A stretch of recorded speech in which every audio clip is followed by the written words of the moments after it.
Vizepräsidentin. Sie ist in Deutschland Mitglied der SPD und im Europäischen Parlament dementsprechend Teil der Fraktion der S&D.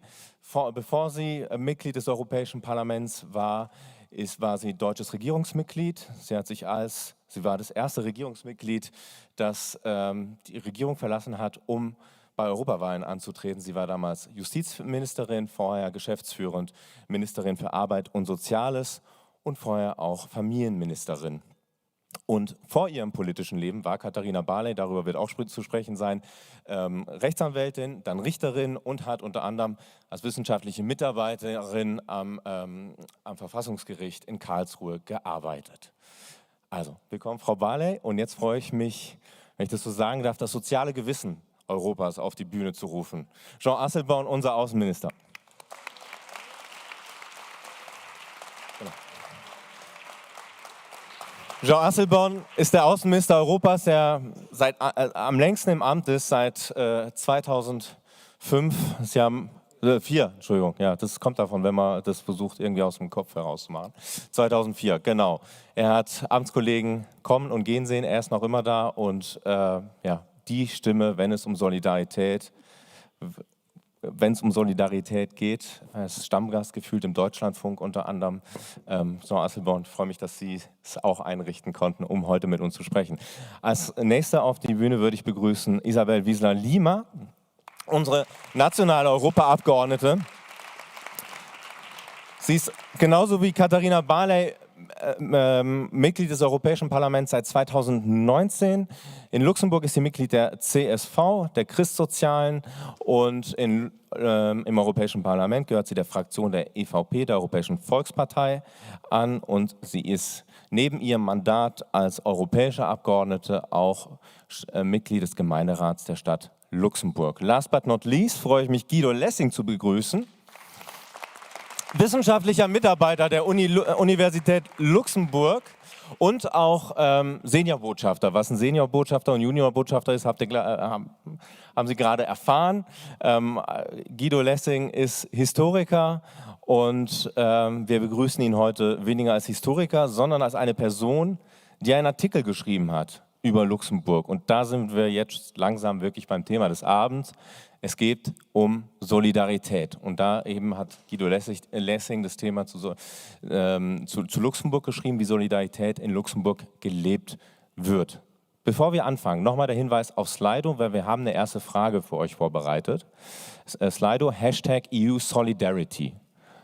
Und die erste Frage ist ganz banal. Was erwartet ihr euch oder was erwarten Sie sich von dem heutigen Abend? Und in der Zwischenzeit bitte ich Paul Schmidt ans Mikrofon. Er ist Herausgeber des Buchs, und dass ich nicht wieder was verhaue, das habe ich mir jetzt tatsächlich aufgeschrieben. Also, European Solidarity, Action and the Future of Europe, Views from the Capitals, erscheint im Dezember, richtig? Genau, im Springer Verlag, nicht im wissenschaftlichen Springer Verlag, nicht das andere Springerhaus, an das vielleicht andere denken mögen. Paul Schmidt macht unsere Runde heute noch internationaler. Paul Schmidt ist Österreicher, aus Wien angereist, bitte? Geimpft und getestet, wunderbar. Also geimpft plus sozusagen, sehr gut. Aus Wien angereist, er ist Herausgeber des Buches zur Solidarität. Lassen wir uns mal kurz gucken. Können wir das auf Slido sehen? Adrien?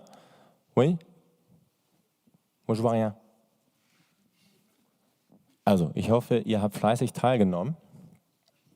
Ich sehe da nur einen Satz, das sieht jetzt nicht so aus.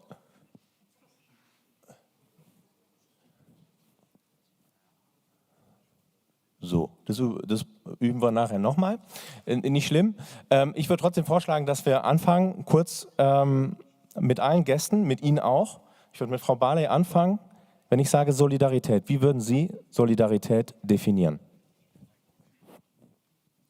Also Solidarität ist ja einer der 3 Grundwerte der Sozialdemokratie. Insofern ist das bei uns quasi, wird immer mitgedacht, und es heißt, dass man diejenigen, die weniger gute Startbedingungen haben als andere, ja, dabei unterstützt, aus ihrem Leben genauso ein Gelingendes zu machen wie alle anderen auch. dass man Nachteile ausgleicht, die Menschen haben, für die sie eben oft nichts können, ob das die soziale Herkunft ist, eine Behinderung oder was auch immer, und dass man zusammenhält und Dinge gemeinsam löst und das Interesse der Gemeinschaft auch im Blick hat und nicht nur das Interesse des Einzelnen. Ich kann auch dazu sagen, dass Solidarität oder das Wort Solidarität bei den Sozialdemokraten zur DNA gehört. Sie waren Juso-Mitglied. Bei Juso-Kongressen wird die Internationale gesungen und die endet ja hoch die internationale Solidarität. Also sind wir auch beim Thema. Jean Asselborn zum Regime Linguistique. Die hat ja also Kopfhörer. Mit dem Außenminister schwätzen wir Lützeburg und mit Isabel Wieseler auch. Ach, Frau Barley braucht auch einen Kopfhörer. Kann uns jemand... Ja, aber vielleicht ist es einfacher mit einem Helm auf dem Kopf, oder? Also wenn uns jemand schnell einen Kopfhörer für Frau Barley zur Verfügung stellen könnte, das wäre super nett. Herr Asselborn, wie gegen dir Solidarität definieren? Also Lützeburg. Lützeburg ist nur beim Deutschen, ich kenne doch Deutsch schwätzen. Also, ich gebe so, dass Solidarität eigentlich durch die Gegenteil vielleicht am besten zu definieren ist. De Gegenteil von Solidarität als Egoismus, als jeder für sich. An Solidarität versteht den vielleicht am besten, dass sie braucht, wenn sie nicht geht. Wo geht sie nicht? Für allem zum Beispiel als Sache Migration an der Europäischen Union sind 2015, wo es Länder gibt, an nicht die Manst, und leider geht es immer mehr, die carrément die zwei Begriffe, die ihr braucht, für an so ein Gebiet wie der Migration, was Menschlichkeit auszeichnet, das Solidarität und Verantwortung. Ich kann mich erinnern, 2015, den Deutschen, damaligen Innenminister, der sich darum gekümmert hat, den hat Thomas de Maizière, der ist dann die französischen, die als ja Premierminister gehen, das war den Bernard Cazeneuve, die haben zwei gesagt, wenn wir die zwei Begriffe Solidarität und Verantwortung als Sache Migration, wenn wir die nicht mehr respektieren, da fällt Schengen das. Und da fällt auch von den prinzipiellen Werten von der Europäischen Union, mit der kommen wir noch drauf zurück.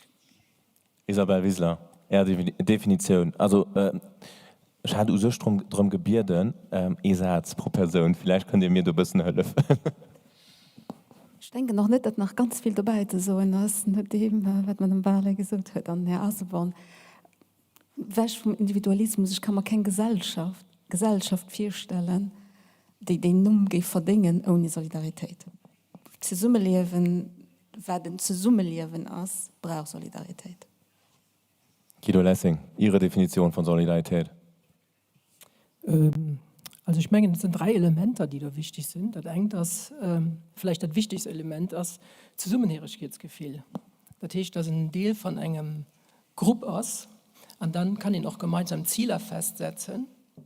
Und das Ganze setzt voraus, dass es freiwillig ist. Weil wenn es ein Zwang ist, dann ist es keine Solidarität mehr im menschlichen Sinn. So, Paul Schmidt, Ihre Definition und dann können Sie direkt das Gesagte kommentieren. Ja, ich tue mir schwer, das Gesagte zu kommentieren, weil ich würde genau das Gleiche sagen.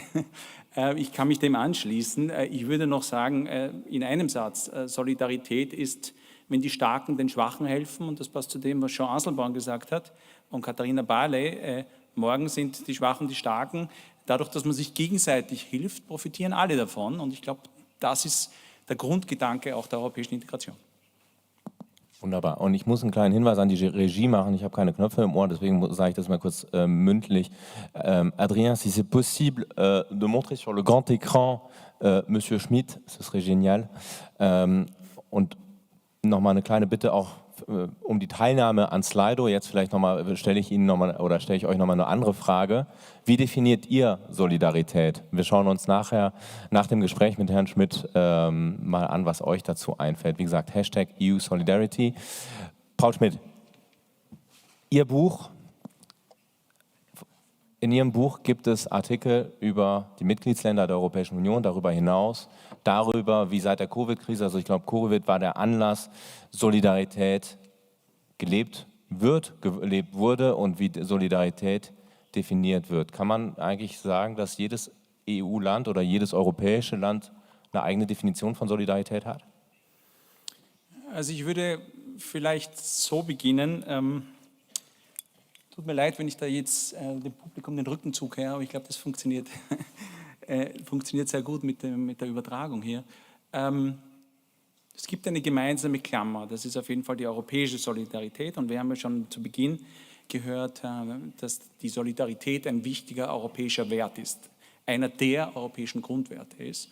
Und sie liegt ja auch den europäischen Politiken zugrunde, die ja auch, mit denen ja auch versucht wird, erfolgreich versucht wird, hier die Zusammenarbeit und das Zusammenleben zu verbessern und einen Ausgleich zu schaffen, wo dann alle davon profitieren.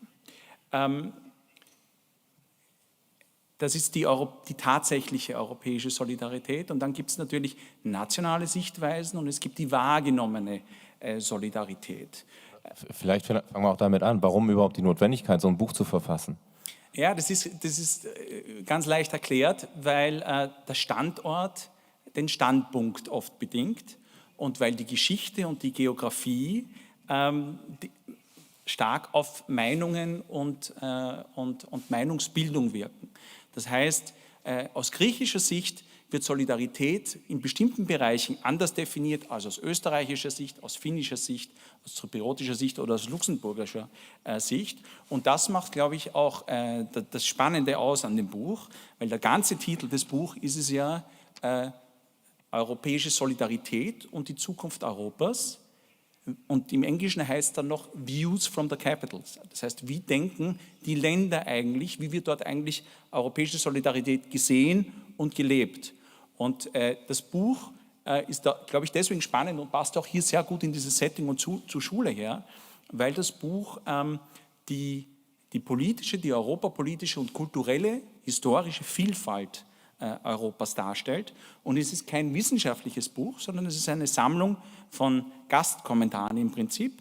Wir haben je einen Analysten aus einer EU-Hauptstadt. Wie Guido Lessing. Wie den Guido. Dann nehmen Sie uns doch mal mit auf eine Reise. Also Ja. Sie haben jetzt Griechenland schon erwähnt, Sie haben Skandinavien erwähnt. Was wissen wir nicht? Also aus Griechenland, wie definieren Sie die Menschen in Griechenland oder andere Länder? Wie definieren Sie da Solidarität oder vielleicht auch anders als Was ich unsere auch Gäste erwähnen heute möchte, auf dem ist, Panel? dass Katharina Barley das Vorwort geschrieben hat mit Ottmar Karas. Das Genau. heißt, das ist die europäische Klammer dann, die da hineinkommt, zu den nationalen Sichtweisen auf europäische Solidarität. Also was findet man da? Ich muss es nicht von vorn bis hinten lesen. Ich kann mir ein Land aussuchen und kann mir anschauen, wie dort Analysten diesen Zugang zur europäischen Solidarität. Dann fangen wir mit Österreich an. Sie definieren. kommen aus Österreich. Ja, Also. mit Österreich ist eine komplexe Geschichte. Ich würde gerne mit anderen Ländern beginnen. Wir können dann nachher noch über Österreich reden. Es gibt auch eine komplexe Geschichte zwischen Österreich und unserem Außenminister. Darauf kommen wir auch noch gleich zu sprechen. Das ist eine Liebesbeziehung, würde ich sagen, mit Up and Downs. Das Spannende an dem Buch ist, gerade in der Corona-Zeit, ja, es zeigt sehr schön, wie hat denn zum Beispiel regionale Solidarität funktioniert, in den Benelux-Staaten zum Beispiel, im Baltikum zum Beispiel, oder hat es hier zu Beginn auch Probleme gegeben. Dann sieht man, wie wichtig Geografie ist. Ja? Also es gibt Länder, wo gerade sicherheitspolitische Solidarität ganz, ganz entscheidend ist. Das sind vor allem jene Länder, die eine Grenze mit Russland haben. Dann gibt es Länder, die haben einfach eine andere Geschichte erlebt und die sehen sich sehr stark noch in der Opferrolle, wo man meint, Sie sprechen über die osteuropäischen Länder. Polen, Ungarn, von denen schon die Rede war. Muss man auch differenzieren. Aber Polen zum Beispiel ist ein Land, wo europäische Solidarität von bestimmten Teilen der Gesellschaft so wahrgenommen wird, dass man eigentlich historisches Opfer ist und einem vieles zusteht, was man eigentlich jetzt europäisch bekommen sollte. Das heißt, es gibt auch eine sehr ökonomische Sicht der Solidarität versus Länder, die eine Außengrenze haben, zum Beispiel im Mittelmeerraum, wo Migration und Asyl gerade ein Thema ist, wo man sich natürlich fragt, wo ist hier die Solidarität? Ja? Also wer hilft uns, wer unterstützt uns, wo gibt es hier den Ausgleich? Dann gibt es Länder zum Beispiel wie Irland, die sehr viel an Solidarität, an europäischer Solidarität erfahren haben, gerade in dem ganzen Brexit-Prozess. Also der irische Autor sagt, spricht von einem Uploading von europäischer Solidarität, weil sich alle vereint hinter Irland gestellt haben in diesen Brexit-Verhandlungen. Aber in steuerlichen Fragen sind die nicht so furchtbar solidarisch, die Irländer, oder? Auf der anderen Seite, was steuerliche Fragen betrifft, aber zum Beispiel auch was Schengen betrifft, das ist zum Beispiel dann die Kehrseite der irischen Wahrnehmung. Ich meine, ich habe jetzt bewusst Luxemburg ausgespart, aber also Irland trifft es ja dann auch. Also es gibt sehr, sehr, sehr unterschiedliche Herangehensweisen. Ja? Zum Beispiel der französische Autor schreibt über Frankreich als ein Land, das sehr, sehr stark europäische Solidarität einfordert, aber das von anderen dann als ein Land empfunden wird, das mit europäischer Solidarität französische Solidarität meint und hier eine französische Agenda teilweise verfolgt. Und wenn es dann um europäische Regeln geht, sich auch nicht immer unbedingt an europäische Regeln hält. Also hier gibt es ganz, ganz unterschiedliche Wahrnehmungen. Und das ist das Spannende. Und das zeigt auch, wie wichtig es ist. Erstens ist es ein europapolitischer Reiseführer, aber es zeigt, wie wichtig das ist, dass man sich mit den einzelnen Ländern, mit den einzelnen Regionen auseinandersetzt und lernt, sie zu verstehen, Motive, Hintergründe für Positionen und Meinungen zu verstehen. Da helfen natürlich Treffen und Meetings in Brüssel oder in Straßburg. Aber wenn man wirklich dem auf den Grund gehen möchte, dann muss man in die Kultur eintauchen, in das Land eintauchen. Mir fällt da eine Anekdote ein. Wir haben auch gerade Irland gestreift. Sie haben kürzlich Frau Barley ein Interview gegeben im Parlamentsmagazin, also im Magazin des Europäischen Parlaments, und haben dort beschrieben, wie überrascht oder wie glücklich, also Sie werden es besser erklären können, die Menschen in Irland waren. Sie waren an der irisch-nordirischen Grenze und haben sich die Situation dort angesehen, dass sie sich damit beschäftigen, mit deren Problem. Und gleichzeitig hatten sie dann, ich weiß nicht, ob es im Zusammenhang mit der gleichen Reise war, waren sie in London und da hat sich keiner für diese Menschen interessiert. Vielleicht können Sie das nochmal kurz veranschaulichen. Ja, das war 2019, im Frühjahr 2019 bin ich dorthin gefahren. Ich bin auch britische Staatsbürgerin, deswegen hat mich diese ganze Brexit-Diskussion sehr persönlich betroffen. Und ich wollte mir genau das eben mal anschauen. Wie ist das eigentlich an der Grenze? Und habe mich dann mit Menschen getroffen auf beiden Seiten, aber auch mit Menschen, die dort zusammenfanden. Also die GrenzbewohnerInnen auf beiden Seiten haben auch gemeinsam so Vereinigungen gegründet, um ihre Interessen wahrzunehmen. Und das war wahnsinnig emotional und eindrücklich. Also der quasi Gastgeber-Guide, den wir da hatten, der führt uns zu seinem Elternhaus und sagt, und genau hier vor diesem Haus ist eine Autobombe explodiert und hat einen Richter mit seiner Frau und sein 8-jähriges Kind zerfetzt. Genau hier. Und ich war jung damals und das hat mich so geprägt und wir fuhren weiter und dann sagt er, guck mal da, auf diesen Anhöhen, da standen die Sniper, also die Scharfschützen, und wenn du Pech hattest, dann haben sie dich erwischt, ja? wenn irgendwie gerade Spannungen waren und so. Das war wahnsinnig emotional, für mich auch, für uns. Und dann passierte das, was Sie gerade erwähnen, eine Frau, aus der das dann so rausbrach, die sagte, sie als deutsche Politikerin, ich war damals noch deutsche Ministerin, ich bewarb mich für den Sitz im Europaparlament, Sie kommen hierher und Sie hören sich das an und sprechen mit uns. Wir haben hier noch niemanden aus Westminster gesehen. Wir sind denen egal. Und jetzt hört sich das so unglaublich an eigentlich, aber es traf tatsächlich auch meine Beobachtung. Und ich flog dann zurück über London, habe in London dann noch Interviews gegeben und da passierte das, was den ganzen Brexit über passierte, den ganzen Vorgang über, die britischen PolitikerInnen und JournalistInnen haben nie irgendwas zu Nordirland gefragt oder gesagt. Die haben sich nur für Autoindustrie interessiert. Genau, die haben gesagt, die stellten sich wirklich alle auf den Standpunkt, Angela Merkel, die wird so unter Druck gesetzt von der deutschen Autoindustrie, ihr werdet schon noch einknicken. Das war die Linie, die alle fuhren und das war das eine. Aber was mich wirklich erschüttert hat, war wirklich dieses Thema Nordirland, dass diese Gewalt wieder aufflammt, dass sich Menschen wieder gegenseitig umbringen dort. Das ist ja bis 1998 war es, ne? Karfreitagsabkommen war 98. Ja. Bis dahin haben die sich da gegenseitig umgebracht. Das muss man sich mal vorstellen. Und es war denen einfach egal. Und das ist das Gegenteil von Solidarität. In der Tat. Herr Schmidt, Ich habe mir erlaubt, Sie zu unterbrechen. Lassen Sie uns mal noch kurz über Österreich sprechen. Unbedingt, unbedingt. Also, wie wird Solidarität in Österreich definiert?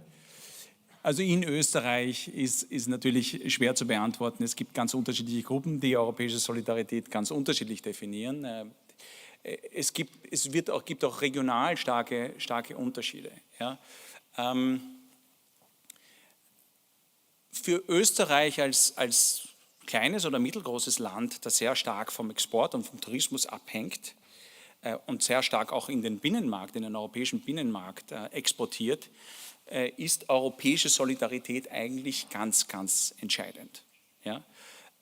Das andere ist, ob das jetzt tagespolitisch opportun ist, dass man das immer vor sich herträgt oder ob man nicht diese Gegensätze und Spannungen und Reibungen sucht, um einfach die schnelle Schlagzeile zu bekommen.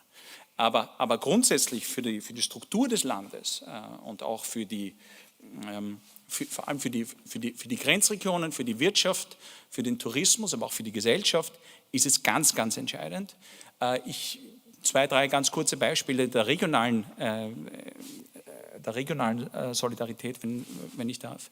Weil wir natürlich in Corona-Zeiten leben und gerade jetzt im deutschsprachigen Raum, aber vor allem auch in Österreich, die Corona-Ansteckungszahlen, die Inzidenzen sehr, sehr hoch sind.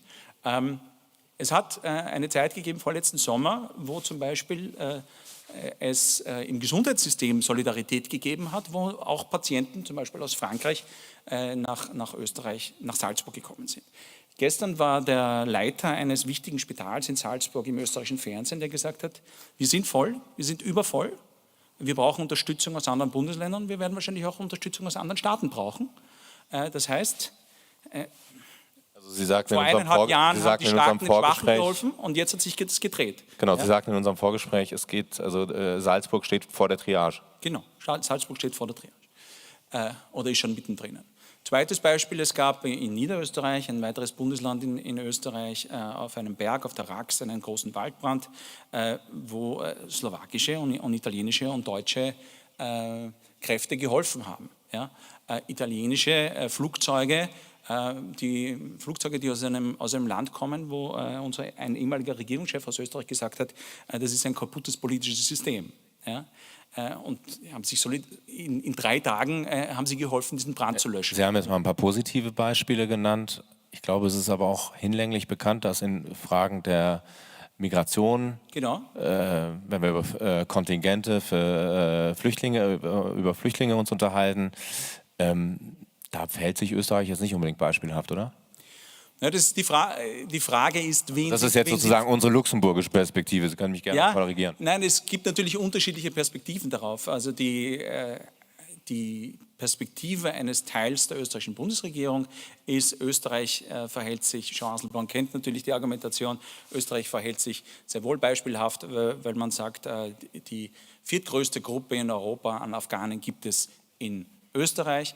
Aber das ist meine persönliche Sicht und ich komme von der Österreichischen Gesellschaft für Europapolitik, wir sind eine NGO, das eine schließt ja meiner Meinung nach überhaupt nicht aus, dass man in einer Krisensituation, wie wir sie in Afghanistan gesehen haben, auch direkt akut vor Ort hilft. Ja? Ganz im Gegenteil. Und da gibt es ja eine Geschichte, gibt es wahrscheinlich sehr viele Anekdoten, aber eine Geschichte, wo ja gerade Luxemburg und der luxemburgische Außenminister intensiv geholfen haben, eine Richterinnenfamilie aus Kabul rauszuholen, wo die österreichische Bundesregierung hier nicht bereit war zu helfen, mit dem Argument, jetzt sind einmal andere Länder dran, hier muss es einen Ausgleich geben. Ich bin der Meinung, es geht beides.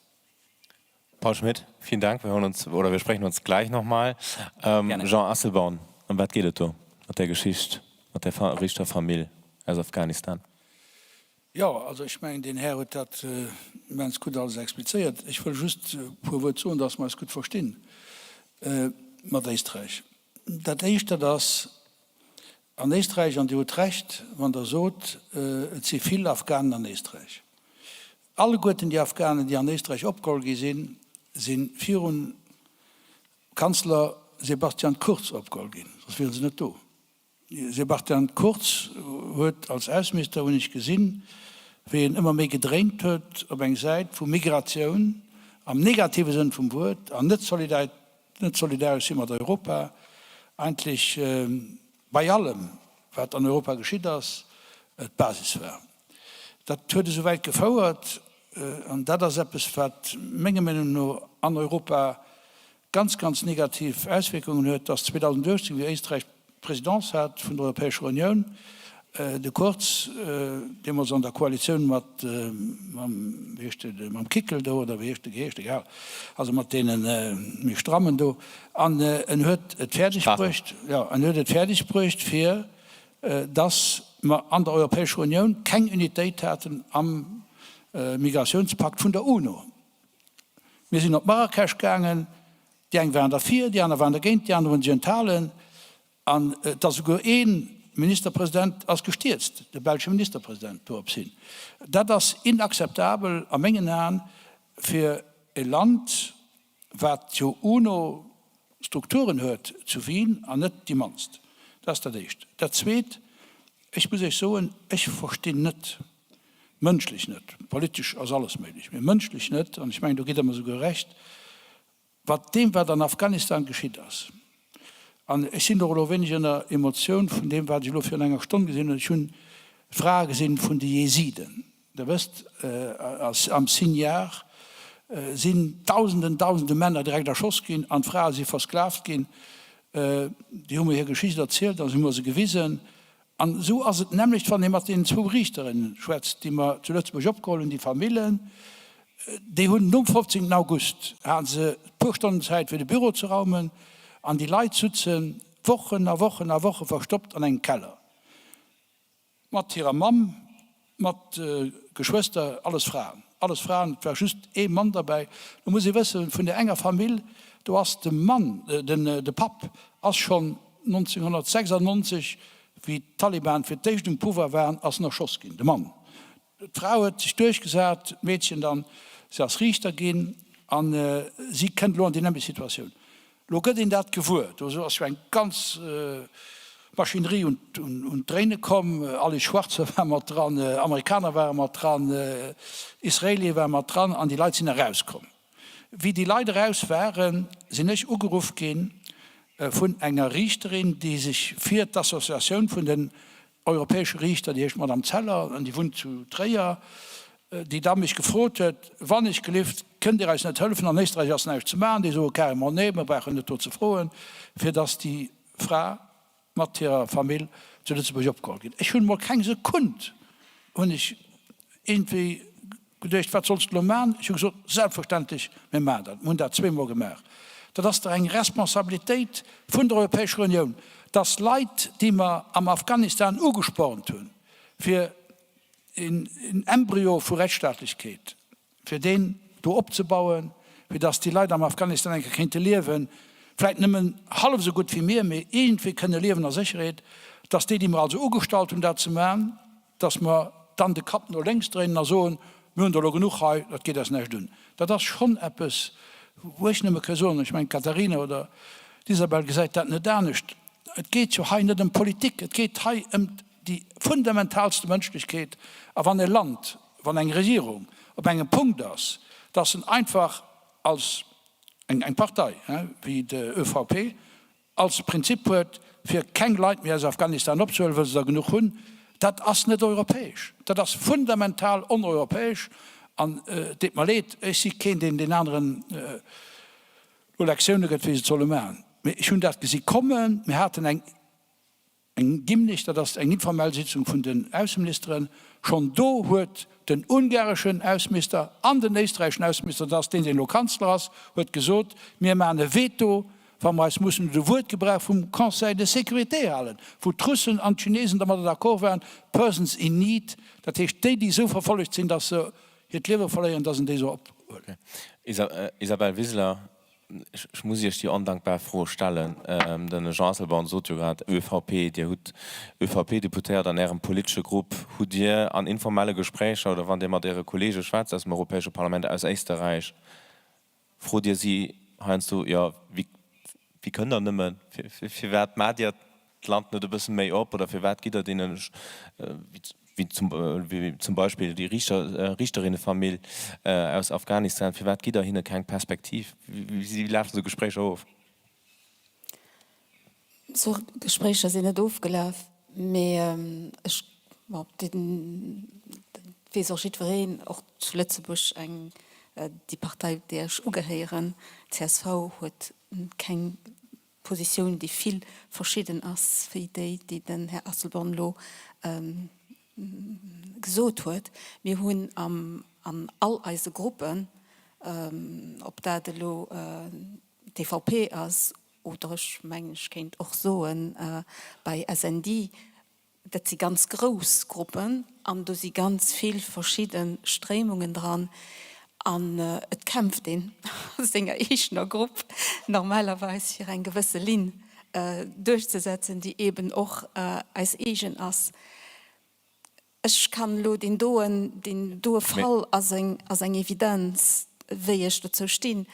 Wir hatten an dem, wenn es um Migration geht, als genau der Punkt, wo an Europa es auseinanderdreift.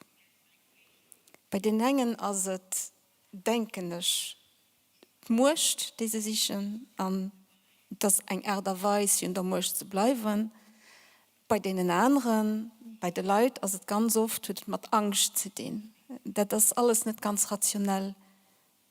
Das ist einfach eine Tatsache, mit der konfrontiert ist. Ich bin der Meinung, dass wir gucken, dass wir wirklich gucken, für an Europa Migrationsfrage zu klären. Wenn wir von Migration schwätzen, dann am Moment auf Refugien auf eine Zone treiben, wir kommen bestimmt noch ein Jahr auf Belarus zu schwätzen, da kann ich noch ein Jahr darüber zurückkommen. Wir wollen mir nicht fertig bringen, an Europa eine gemeinsame Europapolitik zu haben. Die Kommission hat ein ganz gutes Projekt auf den Tisch gelöscht. Wir müssen just gucken, dass wir da mal dafür kommen. Das ist ja ein Präsidentin, die von der EVP ist. Und sie steht da dran, dass das für eine Migrationspolitik zu haben, wo nicht wird, weil das wirklich das, was muss gebraucht werden. Solidarität an Europa muss da sein, was Migrationsfrage anbelangt. Wenn ihr dann all die verschiedenen Punkte guckt, wo man Schwierigkeiten haben, mit Migranten und Flüchtlingen, die wirklich ankommen, wenn wir da nicht fertig bringen, als Europa zusammen zu schaffen, und dort zusammen eine Politik zu machen, dann driften wir auseinander. Das ist der Punkt, den Eis am meisten auseinanderdreift, an die rundherum wissen. Also wir werden als gleich noch darüber erhalten, ob es den einzigen Punkt ist, wenn es Front von der Rechtsstaatlichkeit geht dann ab Polen. Und, also, ich ging bald zynisch so, und wäre schön, was nicht mehr der Punkt wäre. Mir ist schon gerade von der ÖVP, geschwärzt, als wir geografisch mehr an Osten gehen. Die hat Belarus geschwärzt, werden gleich zu Belarus kommen, das nach mir weiter am Osten, schaut mal über Ungarn. Hier ist es gelungen, als EVP oder als CSV, das war lange Nullheiß von der CSV, Fidesz-Partei Last zu gehen am EVP-Gruppe am Europäischen Parlament. Die hat eine Delegationsreise für eine paar Wochen weiter zu Ungarn, zu Budapest. Wie war das da? Dass der Viktor Orban, dass die Regierung von Viktor Orban eine andere Konzeption hat von Solidarität, beim Umgang von Flüchtlingen. Ich meine, darüber brauchen wir halt kein Exposizement, das ist klar. Was waren da eher Anträge zu Budapest? Das ist schwer zu beschreiben, weil eine gewisse Atmosphäre ist, den empfindet, jedenfalls wäre das, was ich empfunden habe. Das heißt, können den an ein Land, wo man weiß, dass verschiedene Freiheiten aber nicht mehr so sind, wie sie am Rest von Europa sind. Es weiß, dass Pressefreiheit nicht mehr bedingt da ist. Und da ist eine extreme Aggressivität da von denen Leuten, die am Ende wirklich nicht mehr an demokratische Prinzipien halten. Und das spürt ihn. Das spürt ihn in der Atmosphäre. Ich gebe dir ein Beispiel, das vielleicht das einfachst. Wenn ich da angekommen bin, und wir sind für dich auf einen Platz angekommen, wo wir aus dem Bus rausgekommen sind, du könnt der Journalist auf mich durch, hält mir ein Mikro in der Nuss, und seht mir, wie die etwas gegen als Gesetz für die Kanner zu verteidigen. Das ist die Aggressivität. Was tun wir gegen das Gesetz? Madame Barley hat es schon viel drunter gesagt. Das ist ein Gesetz, das wirklich Diskrimination von LGBTIQ+-Leuten unterstützt. Und das was wir am Europaparlament kritisiert haben. Und das wo wir dagegen sind, natürlich ein Verein dafür, für Kinder zu verteidigen. Dann los ich du kurz den Bau abmachen oder das Gespräch abmachen. Ich weiß, dass wir sozusagen froh haben vom Sam Pascal Maquet. I don't know which language you speak, but I know that you have a question on LGBTQI+. You can come here to one of the two mics, Sam, and ask your question to our panelists. You can ask your questions in English, in German, in French, in Luxembourgish. I don't know if I addressed you in the right language. No clue. You're from the University of Luxembourg, right? Stimmt, ja. Stimmt. Also Deutsch, okay. Ja, also ich stelle die Frage auf Deutsch. Ja. Okay. Gerne ein bisschen näher ans Mikro ranrücken, das würde ich gut haben. Okay, also es ist halt eine ganz kurze Frage. Wie kann die Solidarität in Europa gestärkt bzw. gefördert werden, wenn vor allem die Staaten wie Polen und Ungarn als EU-Mitglieder sich nicht an die Werte halten, in Bezug vor allem auch, wie Frau Balle gesagt hat, und jetzt auch Frau Wieser-Lima, auf Homosexualität. In Polen sind das halt die LGBTQI+-freie Zonen, in Ungarn homosexualitätsfeindliche Gesetze. Und vielen Dank für diese Frage. Und ich weiß, dass wir eine ähnliche Frage auch haben. Es ist von Margot Boucher. Da geht es um eine Not in my backyard Mentalität in der Europäischen Union oder in manchen Mitgliedsländern. Und dann können wir vielleicht diese beiden Fragen als weitere Gesprächsbasis nehmen. Yeah, excuse me, I don't speak German really You can well, speak so. German, French, English, Lützeburgisch, ist egal. Ich schwätze ein bisschen Lützeburgisch, mais nee. Also Français, Anglais? No, I will ask it in English. Fine. We've been talking a lot about solidarity linked to migrants, but recently with the COP26 and the current issues linked to the climate, my question is more linked to ecology.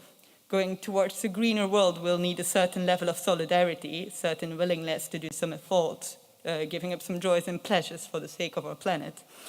So, is there a way in which the European Union or member states could tackle the NIMBY, or not in my backyard, mentality of European citizens, especially with regards to moving towards a greener planet, green infrastructure, and things like that? Thank you very much. Okay, thanks for having built the bridge for a new topic that we'll tackle. So we should really split those two questions. Katharina Barley, ich würde Sie gerne auf die erste Frage reagieren lassen. Ja, das ist eine sehr schwierige Frage, die viele Facetten hat. Denn es ist eben schon mal angesprochen worden von Paul Schmidt, dass wir im Osten Europas eine völlig andere Herangehensweise an LGBTIQ-Fragen haben. Das hat historische Gründe, aber das wird auch systematisch gepusht. Also viele Regierungen benutzen dieses Thema ganz klar, um eine Spaltung der Gesellschaft herbeizuführen. Es gibt eine weltweite Bewegung dafür. Es gibt auch Organisationen, die das fördern. In Polen gibt es zum Beispiel eine, die heißt Ordo Iuris, die also ganz klar gegen Feminismus und gegen LGBTIQ agiert. Und Jean, du korrigierst mich, wenn das falsch ist, aber diese Regierungen zeichnen wirklich ein Bild, und ich übertreibe jetzt nur sehr, sehr wenig, dass hier im Westen Europas, wenn man durch den Park geht, am helllichten Tag, man schwule Paare in Lack und Leder knutschend, auch nackte Paare, die alles Mögliche miteinander machen, am helllichten Tag sieht. Wir haben eigentlich jeden Tag hier Christopher Street Day und in den Kindergärten zeigen wir Pornos. Das ist sehr, sehr wenig übertrieben. Also Frühsexualisierung ist ein Wort, was zum Beispiel in Deutschland auch die AfD benutzt, was wir angeblich betreiben, weil wir Jugendliche und Kinder nicht festlegen wollen auf Geschlechterstereotype, weil wir auch in deren Realität abgebildet wissen wollen, es gibt auch Männer, die Männer lieben und heiraten und Frauen, die Frauen lieben und so weiter und so weiter. Und das bekämpfen die ideologisch bis aufs Messer. Der Europäische Gerichtshof, also wir sind auch nicht komplett, wir haben nicht komplett die Zuständigkeit, um sowas auch einfach vorzugeben. Der Europäische Gerichtshof hat zum Beispiel entschieden, dass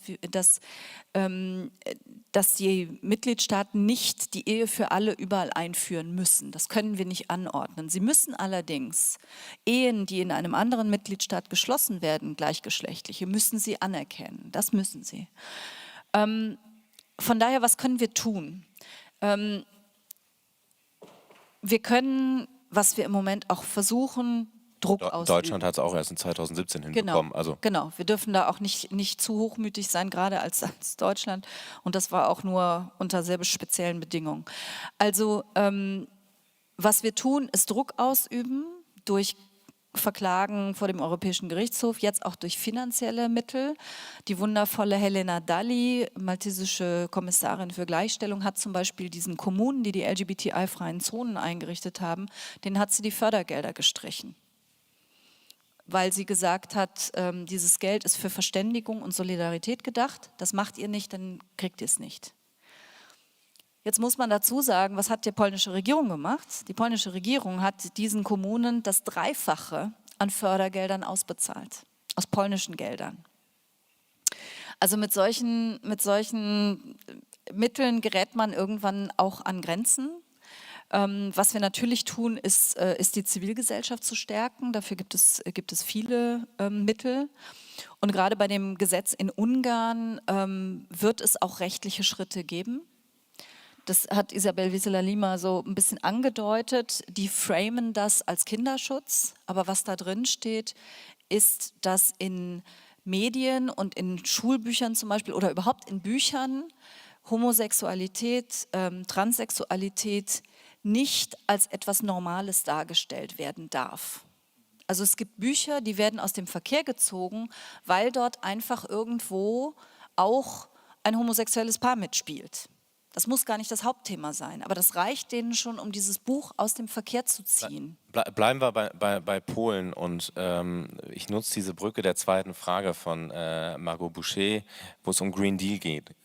Das finde ich auch die schöne Dialektik an diesem Thema Solidarität. Polen verlangt nach Solidarität, was den Green Deal betrifft, weil Kohlen, Kohle auf Deutsch, Mensch, Kohle, ja genau. Genau, also weil Polen noch sehr viel Kohle fördert. Und das ist ein wichtiger Teil ihrer Wirtschaft. Ich bringe dieses Thema weil Sie, Frau Barley, wie auch Frau Wissler, die Ehre ist vielleicht der falsche Begriff, aber Sie haben dem polnischen Premier Morawiecki im Europäischen Parlament geantwortet und ihm auf ihre jeweiligen Art und Weisen die Leviten gelesen, darüber, wie eigentlich die Europäische Union funktioniert. Frau Barley und Frau Wissler, vielleicht zu diesem Moment in Straßburg. Zu dem Moment in Straßburg, das war, ich weiß nicht, wie es Isabel empfunden hat, ich fand das ein bisschen surreal, weil er hat das getan, was viele Regierungschefs tun, nämlich eigentlich zu seinem eigenen Volk gesprochen. Und das Narrativ, das ist eben schon mal angeklungen, ist eben, wir haben ein Recht darauf, von der Europäischen Union unterstützt zu werden, insbesondere von Deutschland. Es gibt eine historische Schuld, die gibt es, zweifellos. Und Deutschland hat da eine besondere Verantwortung. Aber ihr habt nicht das Recht, euch einzumischen bei uns. Es gibt inzwischen ein Urteil des polnischen Verfassungsgerichtes, das zur Folge hat, dass sie sich quasi aussuchen können, ob sie sich an Europarecht halten oder nicht. Also die können auch sagen, die polnische Verfassung sagt was anderes, deswegen halten wir uns nicht an Europarecht. Ist jetzt ein bisschen vereinfacht, aber darauf läuft es hinaus. Und das sei ihr Recht. Ja. Und so also ist muss man er vielleicht nochmal aufgetreten. erklären, sagen, eigentlich sollte es so sein oder ist es in den Verträgen festgehalten, dass nationales Recht unter europäischem Recht liegt. Und Das muss auch so dieses sein. Prinzip wollen Sie Genau, das wollen Sie auseinandernehmen. aushebeln. Das muss so sein, weil wie soll das sonst funktionieren, wie soll man einen Binnenmarkt haben, wenn hier europäisches Recht gilt und da nicht oder dieses ungleich anwenden. Also das muss so sein. Aber der polnischen Regierung gefällt halt vor allen Dingen nicht, was der Europäische Gerichtshof sagt. weil der liest ihnen manchmal die Leviten und deswegen wollen sie das einfach nicht anerkennen. So, und was wir gemacht haben, also ich für meinen Fall habe mich da sehr auf den juristischen Teil beschränkt, weil er gesagt hat, was die gerne tun, wir machen eigentlich das Gleiche wie alle anderen auch. Zum Beispiel in Deutschland werden die Richterinnen am Verfassungsgericht von der Politik bestimmt, vom Bundestag und vom Bundesrat. Und er hat sich auch auf das Urteil des Bundesverfassungsgerichts bezogen. Genau, es gibt ein Urteil aus dem letzten Jahr. Ich bin ein großer Fan des Gerichts, ich habe dort gearbeitet, Sie haben es gesagt, aber es ist ein schlechtes Urteil, es ist ein falsches Urteil, wo auch das Bundesverfassungsgericht sagt, an dem Punkt folgen wir dem Gerichtshof nicht. Aber, das sagt er natürlich nicht dazu, der gute Herr Morawiecki, dafür wird Deutschland gerade verklagt. Zu Recht. Und deswegen wird jetzt auch Polen verklagt. Zu Recht. Und ich habe mich dann, weil er ist kein Jurist, und das war dann für mich natürlich auch eine gute Vorlage, um ihm einfach zu versuchen darzulegen, warum er einfach, er weiß es natürlich, warum all diese Vergleiche, wir machen doch dasselbe wie ihr, warum das total hinkt. Was die polnische Regierung will, genauso wie die ungarische, ist, sie wollen sich der Kontrolle entledigen. Sie wollen keine Kontrolle durch Medien, sie wollen keine Kontrolle durch die Justiz, sie wollen keine Kontrolle durch Zivilgesellschaft, nicht durch die Opposition, nicht durch eine kritische Kultur. Und das wird alles nach und nach eingeschränkt. Und wie das am Ende aussieht, sieht man vor allen Dingen in Ungarn. Madame Wissler? Ja, ganz kurz. Just, also ich muss hier sagen, dass meine persönliche Geschichte eben Matze springt, dass ich extrem sensibel war über die Spaltung, die wir in Europa hatten. Der einen Seite mir, und auf die andere Seite die anderen, die angesperrt waren und nicht konnten so viel gehen, wie sie gegangen sind, im Zweiten Weltkrieg. Im Zweiten Weltkrieg wurde Europa in zwei geteilt und die einen konnten sich so entwickeln, wie am Anfang die anderen Menschen nicht jedenfalls gewollt hätten, weil da ganz viel Versicht aus den Ostländern rüberzukommen und sie nicht verboten kriegt. Dafür hatte ich immer ein ganz starkes Gefühl von Ungerechtigkeit. Das hat alles können selber da gehen. Dafür habe ich immer, so ich mal immer, dass ich muss verstehen, was los ist. Und das ist auch wenig das, was wir hören und von Anfang an noch mal im Buch. Ich muss aber sagen, dass es ihnen an keinem Moment ein Lo trägt geht, als fundamentale Werte hervorzustellen. Weil sonst kommen wir nicht an derselben Situation. Es war eben, weil keine Demokratie da war, weil eben den Individuum mit seinem am Respekt von dem, was ist, dass das eben nicht da war. Wir können nicht akzeptieren, dass das los soll rumkommen. Zu einer Hand dir. Für mich ist das ganz, ganz wesentlich. Das immer nicht zurückführen, ob eine Schuld, die gewährt wird für Drohnen, für Lo zu suchen, wir müssen Lo auf einer gewissen Art und Weise handeln, als Sache justifizieren, die an diesen Weg nicht justifizieren sind, wenn es eben im Grundrecht geht. Das ist wirklich inakzeptabel. Und just nach Wort, das wird Katharina Barley auch angeschnitten hat, ohne an denen wir der Menge nicht zu suchen, hat just eben den Fakt zurückgeholt. Das ist ein ganzer Diskurs, das ist ein Art der Weise für zu schwätzen, das ist ein Art der Weise von so einem tragisches Extrem, die ein Vokabular benutzen, an Sachen als Fakten dahinter setzen, die keinen Sinn, wisst ihr, die Sätze, die ich für just gesagt habe. Ein Mikro hat Nöshallen und so und sie dagegen Eis gesetzt, für die Kanner zu verteidigen.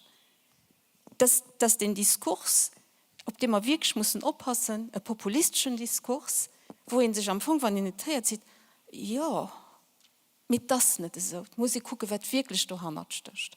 Und das war für mich ganz wichtig, auch dem Moment, wie den du sollst. Der Jean Asselborn will reagieren, aber ich gehe als Sicht an, ich weiß, dass man nicht wirklich auf die Frage von Margot Boucher geantwortet und not in my backyard, das wird rumkommen, also wir bleiben dabei. Ich muss nicht reagieren auf eine Frage, eine Question de Luca, oder nee, das ist jetzt Uni Trier, also deswegen kann ich jetzt Deutsch sprechen. Luca Gerhards, der Uni Trier, der sich zu den Pushbacks äußern möchte an der polnisch-belarussischen Grenze. Wir wandern weiter Richtung Osten, um dann in unserer Reise wieder Richtung Luxemburg zu kommen. Jetzt sind wir aber jetzt erstmal an der polnisch-belarussischen Grenze und sprechen über diese Problematik. hat auch was mit Solidarität zu tun. Luca Gerhards, Universität Trier. Ja, vielen Dank, sehr verehrte Damen und Herren. Meine Frage, Staaten wie Griechenland, Kroatien oder eben Polen führen an der Außengrenze der Europäischen Union illegale Pushbacks durch, setzen Geflüchtete mit vollem Bewusstsein, so muss man sagen, der Gefahr des Todes aus und treten somit EU-Recht, die Genfer Konvention und Menschenrechte im Allgemeinen mit Füßen. Sind Sie trotz dessen und trotz der Tatsache, dass das von der EU im Prinzip weitgehend getragen und somit auch toleriert wird, der Meinung, dass die EU sich wirklich als Wertegemeinschaft bezeichnen kann, die hohen Wert auf Solidarität legt? Oder sollte man die Dinge nicht nun mal klar so benennen, wie sie auch wirklich sind?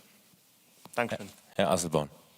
Ja, ich wollte vielleicht sehr wenig mir abmachen, an vielleicht doch den jungen Leuten versuchen zu sagen, was aus der Europäischen Union, was weiter geht. Für dich aus der Europäischen Union ja nicht ein Sammelsurium oder eine Addition von nationalen Staaten in Europa.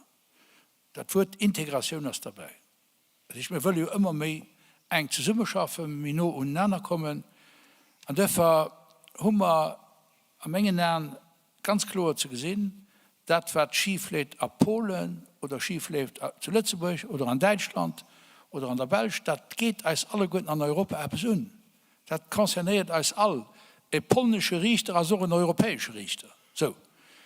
Für die Werte zusammen zu behalten vom Artikel 2 gibt es eine Instanz, die bislang auf jeden Fall durchsteht wie ein 1, das ist der Europäische Gerichtshof.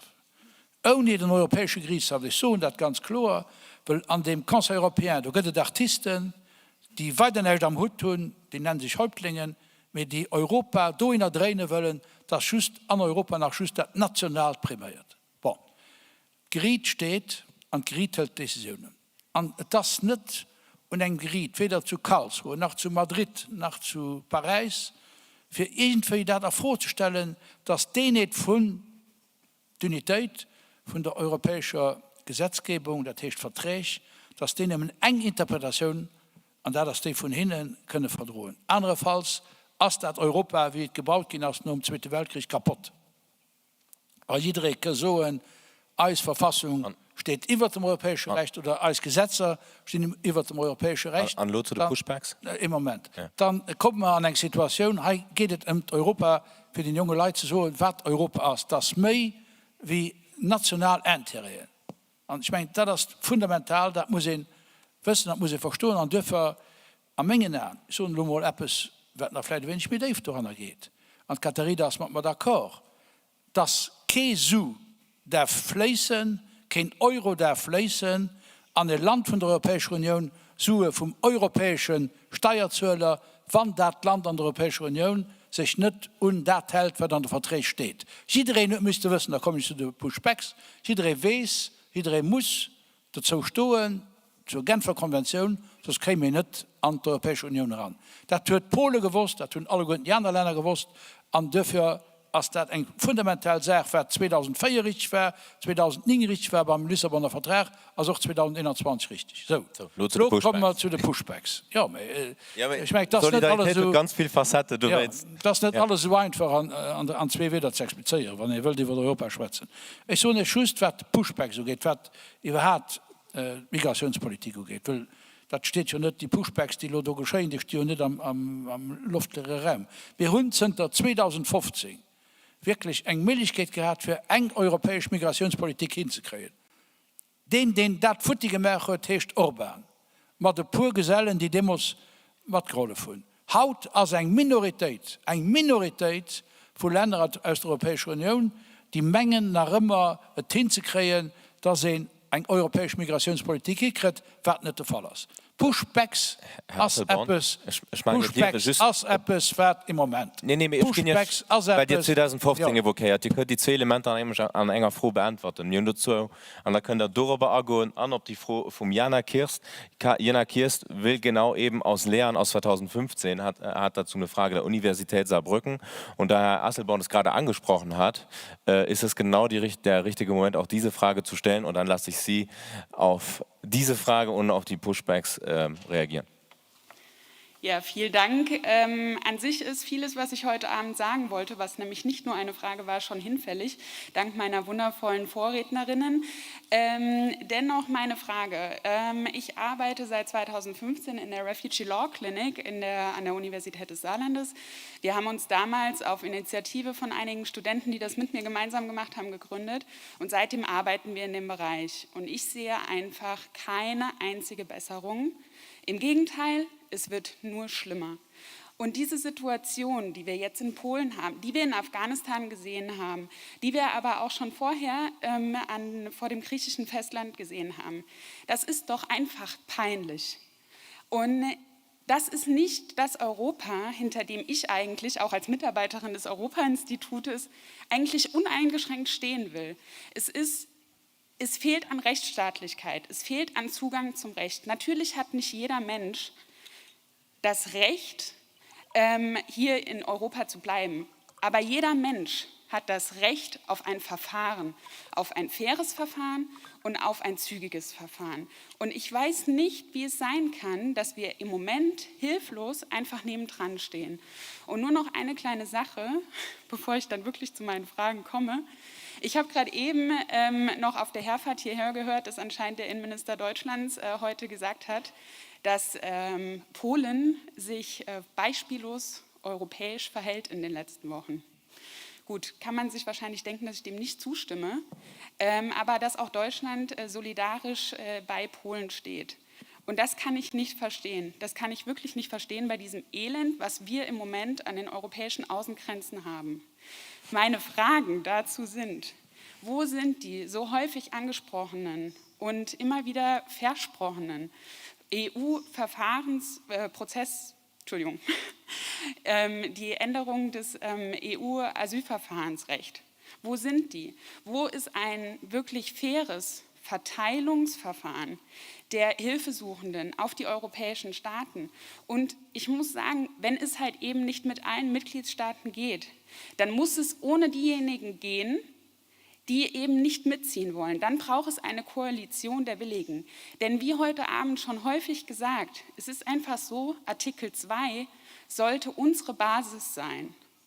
Und die Menschenwürde und Solidarität, die darin beschrieben werden, müssen unsere Werte sein. Und im Moment verraten wir sie, was das Thema betrifft, immer und immer wieder. Herr Asselborn, ich unterbreche Sie jetzt nicht mehr. Ja, also ich glaube, Zter 2015 gehen wir zurück, aber wir sind am Jahr 2021 nicht am Stand, die Proposition, die die Kommission auf den Tisch gelöst hat, die nicht perfekt ist, wo es könnten darüber geschafft gehen, für daraus das zu zeigen, was wir müssten tun. Wisst ihr, und das ist der Punkt, das ist nicht die Kommission, das ist nicht das Europaparlament, was an Europa bestimmt, wo es lang geht, leider. Das ist der Conseil. Der Conseil européen ist das Schlimmste. Aber verschiedene Ministerräte gehen gerade so schlimm. Da müsst ihr dabei sein, wenn es um Migration geht. Wie da gedreht wird, für verschiedene Länder in Europa als Migration Terrorismus. Und das heißt, kein Migration sind, als kein Terrorismus sind. So weit geht das heute. Und dafür den Aspekt von der Sicherheit prämiert immer mehr als eine Migration den Aspekt von der Menschlichkeit. So, ich wollte just zu dem, was der Polen geschieht. Man muss natürlich wissen, dass wir als Europäische Union meiner Meinung nach einen kapitalen Fehler gemacht haben. Das Ganze wird sich gewiesen am August. Ich war letzte Woche zu Abu Dhabi, Dubai. Und da habe ich dann den Außenminister gesehen von den Emiraten. Der so spontan zu mir, für was habt ihr 4 Monate gebraucht, ihr da so kommen seid, was sich hier aufspielt, dass Leute eben mit Visa, mit Pass, aber an Polen transportiert sind, für eben an Nachbarländer ranzugehen. Wenn man da echt reagiert hätte, meiner Meinung nach, hätte ich doch nicht viel unterbrechen. Die andere Manier muss ich auch sagen, dass es meiner Meinung nach nicht mehr Weg geht, für das dort zu lesen. Das von der Willen da ist, von all den Ländern, das geht sogar von der Türkei über Syrien, über Jordanien, über den Irak, für das abzuhören, da müsste ihr auch dran sein, dass ab Weißrussland, die Member sind von der UNO, das sind UNO-Organisationen wie UNHCR, also UNO-Flüchtlingswerk, OIM, dahinter können kommen, an die Menschen an Dignität zurückfeiern. Wenn es auch nicht all sind, ich meine, das müsste ja was sein, da sind effektiv ja Familien mit kleinen Kindern, mit Babyen zum Teil, dass die Leute an Sicherheit kommen. Das andere, das wie Europa sich durchbringen. Also du musst, wenn ich aufpassen, das, was in Polen geschieht, das kann mehr an einem anderen Land geschehen. Aber wenn wir da noch gehen, so das ganz klar, wir fanden keine Länder, die dann Grenzen abmachen dafür. Und dafür muss ich gucken, dass in mit den UNO-Organisationen an Polen hat Fehler gemacht. Polen hat, Fehler, ich weiß nicht, aber sie wollten das vielleicht, die wollten ganz lang das tut drin. Anstatt dass sie direkt Versicht hätten, wie Litauen, wie Latvien, Lettland, für zu gucken, dass das europäisch gelesen wird. Europäisch mit den Regeln von der Europäischen Union. Bon, das nicht geschieht. Ich hoffe, dass das was wäre dann eine europäische Lösung? Ja, das ist das, was wir gesagt haben, dass in die Leute, die über die Grenze gehen, dass die müssen an eine Prozedur kommen, die über die Grenze kommen. Die anderen, dass man mit, wie ich noch denke, gesagt habe, mit der Infrastruktur entstehen, mit den UNO-Organisationen versicht, für das das dort abhört und dass die Leute aus dem Büchstor rauskommen, wo sie hingehen und wo sie dicht drin. Das kann schon nicht sein. Natürlich, ich soll nach ein Kehr noch gehen. Vielleicht versteht mich, wenn wir dort Grenzen abmachen, da könnte das ja mehr auf andere Plätze in Europa. Und das nicht. Mit der Lust ist das ganz kurz logistisch aufbrechen. Natürlich muss Büro entstehen, also Zelt entstehen, also irgendwie muss das ja auch trägt gehen, bürokratisch. Wir haben an der UNO haben wir 2 Organisationen, die sich um die Sache bekümmern. Das ist die UNHCR, das ist die Grandi-Organisation und das OIM, die Vitorino-Organisation, die dafür zuständig sind. An dem müssten Rage losgehen an Weißrussland für das zu mischen. Isabel Wissler, Schluss nicht ergänzen und dann kommen wir plötzlich durch den Schatz. Ich muss für dich sagen, dass ich mit keiner Sekunde auch nicht mehr verteidigen, dass der Pushback da ist. Das ist inakzeptabel. Das ist das Erste. Danach muss ich aber so, und das schon Herr Asselborn gesagt hat, es ist ein Problem für Belarus. Und das Belarus, den muss lösen. Wir dürfen trotzdem nicht machen, wie wenn wir es wären, die Migranten dahin gebracht haben. Es muss auf der anderen Seite gelöst gehen. Und das, was Herr Asselborn auch gesagt hat, und das ist ziemlich klar, dass das an Litauen, an Lettland, die haben es ordentlich gemacht. Es gibt viel gegen Frontex geschwärzt, aus welchen Gründen auch immer. Mit Frontex ist am Anfang geholt, eine Organisation, die hilft, für das es soll ordentlich verlaufen. Und Polen hat effektiv refusiert, dass Frontex da wäre, weil sie eben wollten, auf eine Art Weise machen, die schwer zu verteidigen ist, also die am Anfang nicht zu verteidigen ist. Aber Frontex hat geholfen, sowohl an Lettland, und hilft nach, an Litauen, für das ordentlich verläuft. Es sind eben Punkte, an den Ländern sind eben Punkte, wo es möglich ist, rüberzukommen. Auf Frontex ist da europäische Solidarität und hilft den Ländern, für das zu meistern. Bon, lo ist es effektiv so, es wäre viel besser, hätten können, erst die diplomatisch wir alle der Kommissar China ist am Gang, das ein wunderbar Arabisch an dem Sinn zu machen, am Juni effektiv fertig spricht, dass ein ganz Reihe Aviationsfirmen das abgehalten haben, dass ein ganz Reihe Länder, für wo sie kommen sind, das matt machen, für das eben nicht mehr geschieht, weil sie gesehen, dass die Leute hier auch einfach verzweifeln auf dieser Seite. Es sind keine Flüchtlinge. Es sind die anderen, die trägt gesehen, so dass nach dem Punkt und dann sperren dann Geduld. Es sind 200 Leute, die am Verfahren waren. Ich weiß nicht, wozu in Haut sind. Das war der Stand, den ich im Moment hat. Auf von den 200 waren da 6, die Asyl gekriegt haben. Das waren Leute, die effektiv angefangen waren. Die anderen nicht, die sind zurückgegangen. Dafür das Sachen sind schwierig. Wir müssen uns bewusst sein, dass wir da par rapport zu einem Land stehen, das wirklich eine vierstellige Diktatur ist, die grausam Sachen möchte, an die sich erlaubt, Menschen als Waffen zu benutzen, das ist ein Trafik von Menschen. Und das auf einem Staatsniveau, das ist absolut inakzeptabel. Aber wir wissen noch alle Guten, dass Russland es mit unterstützt. Dafür wir müssen wirklich aufpassen, was wir machen, und wie wir den Problem behandeln. Das ist mir so leid, weil das sind die Menschen, die am Spiel sind. Das ist denkbar. Guido Lessing, ich habe Sie ganz heftig nicken sehen, jetzt auch bei den Ausführungen von Jean Asselborn und Isabel Wieseler. Danke erstmal für die Geduld. Jetzt nehme ich Sie eine Runde und gleich werden wir jetzt auch über Luxemburg sprechen und dann gehen wir wieder gen Westen in unserer Europareise gedanklichen. Warum haben Sie genickt? Ja, ich finde, Polen ist ein wunderbares Beispiel, nochmal auf diese Definition von Solidarität zurückzukommen. Da habe ich eben gesagt, Freiwilligkeit. Im Falle von Polen und gemeinsame Ziele sollten festgelegt sein oder bestehen. Man soll sich dahinter vereinigen können. Und ich finde, Polen ist ein wunderbares Beispiel. Da gibt es eine angetragene Solidarität, Frontex, da kann man zu stehen, wie man möchte, aber es ist jedenfalls irgendein institutioneller Rahmen, wo man sagt, andere europäische Länder, die Europäische Union hilft, diese Asylproblematik irgendwie in den Griff zu bekommen, in Grenzen zu setzen. Und Polen verweigert kategorisch, obwohl Warschau der Sitz Frontex ist, verweigert kategorisch die Hilfe anderer europäischer Länder. Und daran sieht man, dass gar kein Wille vorhanden ist, gar keine gemeinsamen Ziele vorhanden sind und keine gemeinsamen Regeln vorhanden sind, hinter denen sich alle vereinigen können. Hier ist es ein Beispiel von angetragener Solidarität, zurückgewiesen wird aus politischen Gründen. Daran sieht man wunderbar, wie weit sich Europa, nicht nur Polen, von einem gemeinsamen Weg, gemeinsamen Zielen entfernt hat. Und wie groß diese Brüche sind, die entstanden sind. Dass man sich fragt, wie gehören die eigentlich noch zusammen?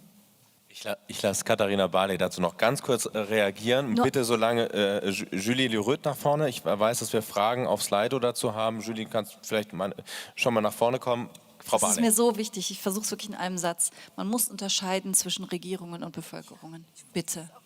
Es gibt wirklich Solidarität mit Geflüchteten in der polnischen Bevölkerung. Und auch bei manchen PolitikerInnen. Absolut, ja. Der Bürgermeister von Danzig ist ermordet worden, weil er dafür war, Flüchtlinge aufzunehmen. Und wenn man damals gefragt hat, die 12 größten Städte Polens waren alle bereit, Geflüchtete aufzunehmen. Es ist nicht Polen, es ist die polnische Regierung. Katharina, man muss auch wissen, dass in Polen ja auch manchmal sehr extreme Politik gemacht wird. Das heißt, es gibt Andeutungen, dass in Polen die zwei Sachen, von denen wir jetzt geredet haben, nämlich die Rechtsstaatlichkeit und das, was an der Grenze geschieht, irgendwie absichtlich vermischt wird. Und das ist natürlich etwas, wenn ich in verschiedenen Zeitungen lese, Polen ist der große Gewinner dieser Operation, da muss man auch versuchen, dann kalten Kopf zu behalten. Aber das kann sein, dass das auch stimmt.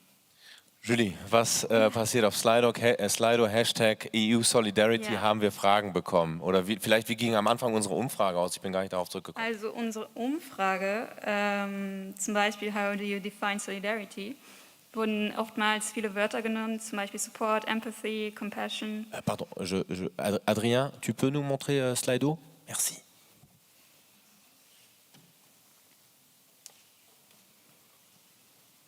Also, was kam bei der Umfrage raus? Vielleicht kannst du schon mal... Ich weiß nicht, ob Sie es sehen so. Nee, ich sehe nur Enter a Word. Ich glaube aber, es wurden ein paar Wörter entert, hoffe ich. Egal, erzähl einfach.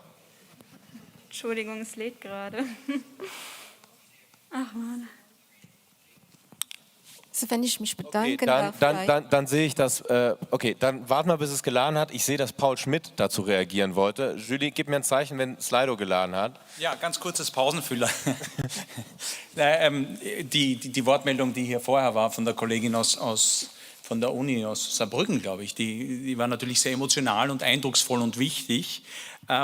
Ich glaube aber, dass es hier, da bin ich bei Jean Asselborn, wichtig ist, kühlen Kopf zu behalten und zu differenzieren. Es gibt auf europäischer Ebene keine Entscheidung, wo nicht die Mitgliedstaaten mit am Tisch sitzen. Es gibt aber ein österreichischer Kabarettist hat einmal gesagt, die Europäische Union besteht aus Mitgliedstaaten, die sich nicht daran erinnern können, was sie eigentlich selber beschlossen haben. Ganz so ist es natürlich nicht. Da gibt es natürlich Ausnahmen, wie zum Beispiel Luxemburg, die massiv Einfluss nehmen. Aber was ich sagen möchte ist, es gibt natürlich eine Koalition der Willigen, wenn es darum geht, zu versuchen, so viel wie möglich unbegleitete, minderjährige Jugendliche aus Flüchtlingscamps aufzuteilen. Darüber wird medial sehr wenig berichtet, aber das gibt es. Und es gibt natürlich eine Politik, die versucht, auf diesen Erpressungsversuch von weißrussischer Seite zu reagieren. Da ist auch einiges passiert. Man kann damit nicht zufrieden sein. Es ist zu wenig, aber es passiert was. Und das, was Katharina Barley gesagt hat, dass man differenzieren muss zwischen Polen und der polnischen Regierung, das trifft natürlich auf andere Länder auch zu. Aber bei all dieser Dynamik ist es ganz wichtig, im Dialog und im Gespräch zu bleiben, um zu verstehen, wie die unterschiedlichen Strömungen und die unterschiedlichen Gruppierungen in der polnischen Gesellschaft das sehen und wie man da versuchen kann zu überzeugen. Weil die Frage ist schon, der EuGH spielt eine extrem wichtige Rolle. Aber die Frage ist, was passiert am Ende? Letztlich haben sich die Mitgliedstaaten zu gemeinsamen Regeln bekannt. Wenn sich ein Mitgliedstaat wirklich wenn sich die Regierung eines Mitgliedstaats wie Polen wirklich da herausnimmt, wie weit komme ich mit Geldbußen? Ich muss klagen, ich muss versuchen, hier Druck aufzubauen und zu sagen, auch ökonomischen Druck aufzubauen, aber was passiert am Ende der Fadenstange? Am Schluss muss ich überzeugen, oder? Apropos Geldbußen, die polnische Regierung muss aktuell jeden Tag 1 Million Euro Strafe zahlen, aber ich glaube, diese Devisen sind noch nicht geflossen. Aber es wird ja was werden probiert. Auch 24 Milliarden Euro gerade zurückgehalten an Wiederaufbaugeldern. Das ist sehr, sehr oft mal 1 Million, also bis man dahin kommt. Aber das ist schon eine Menge Geld. Auch gegenüber Ungarn. Aber die Frage ist natürlich, es gibt diese ökonomische Solidarität oder diesen ökonomischen Druck, den ich dann aufbauen kann, wenn ich die Solidarität zurückfahre. Aber die ökonomische Solidarität, und wir haben das auch während der Wirtschafts- und Finanzkrise gesehen, der ökonomische Druck hat irgendwo ein Ende. Und letztlich, wer bezahlt den ökonomischen Druck?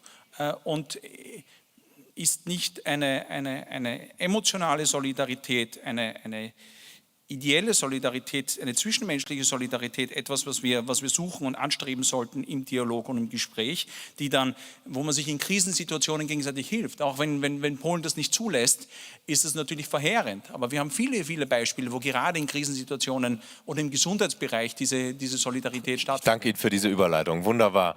Paul Schmidt, zum Gesundheitsbereich kommen wir gleich, auch wenn wir über Luxemburg sprechen. Aber Julie hat mir einen Daumen hoch gezeigt. Slido funktioniert. Was haben wir an Fragen? Oder nochmal, was war das Ergebnis der Umfrage und was haben wir an Fragen? Ich sage zuerst mal die Fragen, sonst ist es jetzt wieder weg. Ja, okay. Ich werde jetzt die 3 Fragen nennen, die jetzt am meisten Likes bekommen haben. Das sind ganz verschiedene. Also zuerst hätten wir... Adrien, ich muss auf Französisch übersetzen. Adrien, tu peux nous montrer Slido, s'il te plaît? En espérant que ça marche, cette fois-ci. Voilà, super. Also die erste wäre, setzt die EU sich stark genug für unsere europäischen Werte ein oder stehen nicht oftmals wirtschaftliche Interessen im Vordergrund? Die zweite auf Englisch dann, at the peak of the corona crisis, we saw that many countries isolated themselves, leaving small countries confused. Can we prevent such situations in the future? Und dann die letzte, how can we change the discriminative ways of Poland if Hungary vetoes any decision which is taken? The same applies on any decision taken on Hungary. Okay, vielen Dank. Vielleicht wollen die 3 Fragenstellerinnen nach vorne kommen, dass wir sie sehen. Richard, vielleicht, ich weiß jetzt nicht, ob sie alle 3 hier physisch sind.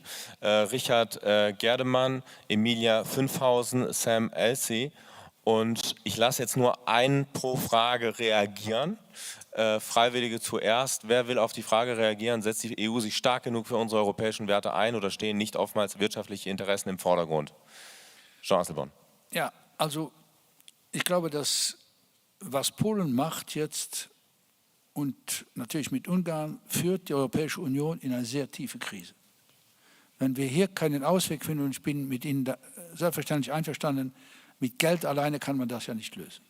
Dann kommt in einem gewissen Moment die Gretchenfrage, spielt ihr noch mit, akzeptiert ihr noch die Regeln der Europäischen Union, ja oder nein?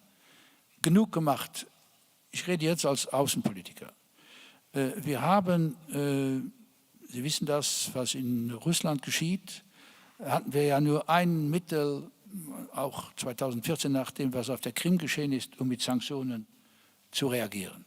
Es gibt nicht viele Möglichkeiten und ich weiß auch, dass Sanktionen nicht eigentlich das absolute Positive ist, um Außenpolitik zu machen. Wir haben ja dasselbe jetzt gemacht, zum ersten Mal seit 30 Jahren mit China, im November letzten Jahres, wo wir wegen der Situation der Uiguren vor allem, das war ja der Auslöser, aber diese Sanktionen wurden gemeinsam mit Sanktionen gegen Myanmar, die Machthaber in Myanmar und andere auch aufgestellt. Wie China reagiert hat, das wissen wir, dass Europaabgeordnete und Diplomaten visiert wurden. Ja, wir haben eine Europaabgeordnete, die hier im Panel sitzt, Isabel Wissler, als Mitglied des Unterkomitees Menschenrechte, darf nicht in China einreisen. Ja, aber ich glaube, dass es richtig war, dass wir gezeigt haben als Europäische Union, dass wir auch gegenüber einem Land wie China, was riesigen Einfluss natürlich hat auf der Welt, dass, wenn es um die Menschenrechte geht, dass wir Ansätze haben, um uns dagegen zu wehren. Und das ist etwas, was uns ehrt als Europäische Union, was allerdings nicht von allen Ländern in der Europäischen Union auch getragen wird. Denn da kann es natürlich kommen, dass in verschiedenen Ländern oder in verschiedenen wirtschaftlichen Bereichen es Gegenschläge gibt. Aber ich glaube, dass wir als Europäische Union nicht nur Artikel 2 unter uns als Europäische Union als Zielsetzung haben müssen, sondern auch den nach außen vertreten. Richard, Sie sind Richard Gerdemann? Genau. Ich habe es mir fast gedacht. Sind Sie mit dieser Antwort zufrieden oder haben Sie dazu noch eine Rückfrage?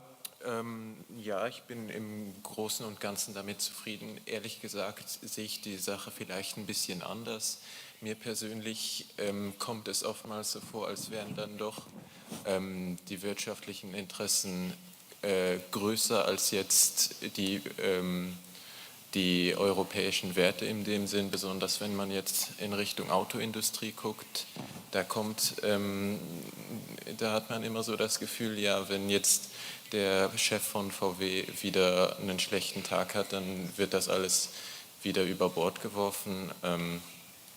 Ansonsten ich will dir nur sagen, dass zum Beispiel Biden ja jetzt mit Xi Jinping gesprochen hat.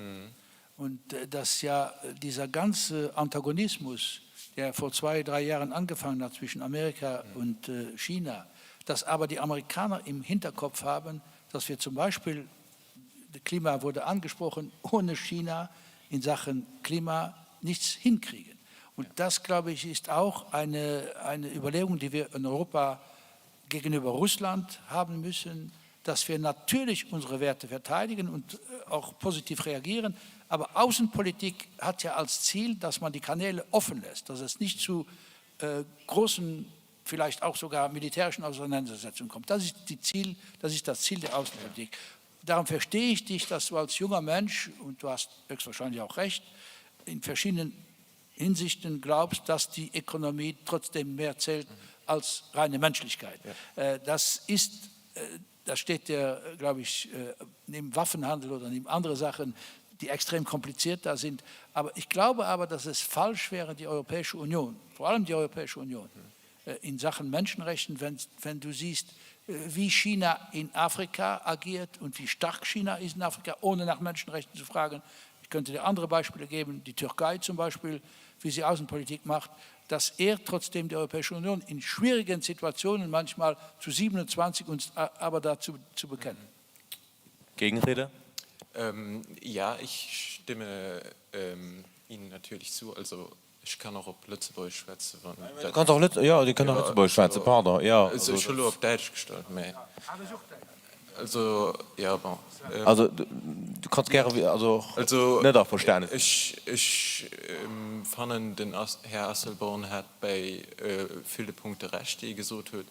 Was China nur am Spezifischen belangt, fand ich aber, dass wir als Europäische Union, die ja auch stolz auf ihre Werte sozusagen ist, und wirklich auch in internationalen Standing an den Image darauf aufbaut, ob ihren Werte an, ob von der Solidarität eben beispielsweise oder von der Pressefreiheit auch, da sind du eben nach mir stark Mesuren holen will, weil, wenn man mal ehrlich sind, China als eine richtig Diktatur. Menschenrechte gehen du mit Face getrippelt und für allem Pressefreiheit geht nicht nur nach China zensiert, mehr überall auf der Welt. Und ich gebe doch von, wenn die USA beispielsweise so stark sich gegen China positioniert, dass es doch Zeit gibt, als EU mich stark zusammenzuwurzeln und für als Werte auch zu verteidigen und dann nicht nur eine bloße Wirtschaftsunion zu sehen, mir dann auch zu einer wirklichen Werteunion, also eine richtig Werteunion zu gehen. Ich will da just just wenn man nimmer mehr mit den Ländern als Europäische Union gut Kontakt haben, die Menschenrechte so respektieren, wie zum Beispiel Lützburg oder ich weiß nicht, Deutschland zu respektieren, von den 193 bleiben dann nicht mehr viel. Just für dazu so noch. Ja, das wird dann die wirtschaftliche Realität so quasi zu sagen. Also es muss natürlich immer mit einem gewissen Realismus vorgehen. Und ich verstehe natürlich auch, dass du hast ja vollkommen recht. Du musst nicht rasch gehen, das ist okay. Also es muss noch realistisch bleiben, aber trotzdem wird mir wirklich wichtig, dass Europa auch auf seine Werte beharrt und nicht sobald irgendein Land wie China oder Saudi-Arabien nicht damit d'accord ist, oder so mal auch Russland oder so mal, ja, da geht ein Erdgas zugedreht oder kein Petrol mehr, wann da das oder das so, dann hätte ich aber wirklich lieber, dass sich Europa mehr geeint und auch mich stark positioniert. Merci, Richard, für die Kontribution und auch dem Courage, als dem Außenminister zu widersprechen. So, also machen wir einen ganz starker Bruch, auch mit dem Blick auf die Zeit. Die anderen Fragen, die dritte werden wir, glaube ich, in dem Gespräch unterkriegen. Guido Lessing, in Sachen Solidarität, Luxemburg. Jetzt sind wir geografisch hier im Land. Ist Luxemburg beispielhaft? Ist hier alles in bester Ordnung? Ja, also Solidarität war ein großes Thema, besonders im Zusammenhang dieser Covid-Krise. Da hat Luxemburg ja damals verständlicherweise meines Erachtens aufgrund der Situation des hiesigen Arbeitsmarktes mit fast schon Schock reagiert, als Deutschland die Grenzen zumachten. Damals sind grenznah Hotelzimmer angemietet worden, um Grenzgängern die Möglichkeit offen zu lassen, dann hier zum Beispiel im Krankenhaus, im Spital arbeiten zu können. Das war ein Riesenschock. Und dann hat man damals gesagt, ja, das ist eigentlich ein Bruch der europäischen Solidarität. Luxemburg ist Prinzip Grenzregion aufgrund seiner Größe von allen Seiten. Nach Luxemburg kommen jeden Tag weit über 200.000 Menschen. Im Gesundheitssystem sind, glaube ich, wenn ich die Zahlen richtig, ja, 60-70% sind Grenzgänger. Damals bestand sogar die Befürchtung, Frankreich würde die Krankenschwestern aus Lothringen gegebenenfalls verpflichten, um in den lothringischen wirklich überbelasteten Gesundheitssystem dann unterzubringen. Das war ein großer Moment der Unruhe für Luxemburg und das wird auch verständlicherweise gebetsmühlenartig natürlich wiederholt. Schengen muss offen bleiben und auch in Krisensituationen wie Covid war, muss die Grenze offen bleiben. Wenn ich den ganzen Spieß mal umdrehe, Solidarität, dann gibt es natürlich auch von den Grenzregionen Anfragen bezüglich Solidarität an Luxemburg. Und ich kann mich da an eine andere Sache erinnern. Da hat zu Beginn des letzten Jahres haben die Bürgermeister von Trier und von Metz, das sind ja diejenigen, aus deren Region dann die Krankenschwester und die Dachdecker und so weiter kommen und die Bankangestellten, die haben an Luxemburg die Bitte herangetreten, sind mit der Bitte an Luxemburg herangetreten, Ausgleichszahlungen zu leisten, um diese kommunalen Dienstleistungen, Schulen, Krankenhäuser teilweise weiter finanzieren zu können. Und da hat seinerzeit der luxemburgische Premierminister empört reagiert, er sei nicht dazu da, die Weihnachtsgirlanden auf dem Metzer Weihnachtsmarkt zu finanzieren. Da hat man den ganzen Spieß mal umgedreht mit Solidarität. Daran sieht man auch wunderbar, was Herr Schmidt auch eben gesagt hat, Solidarität ist letztendlich eine Frage der Perspektive.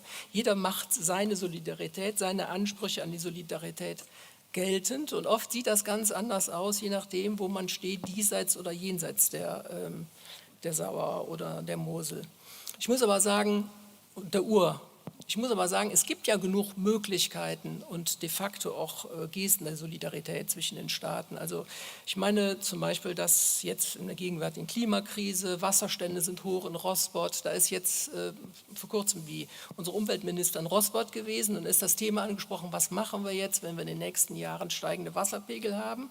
Und da ist diskutiert worden, ja, Seitenarme der Sauer auf deutscher Seite haben vermieden, in denen eben Wasser zurückgehalten werden konnte, haben vermieden, dass die Auswirkungen in Luxemburg noch stärker waren.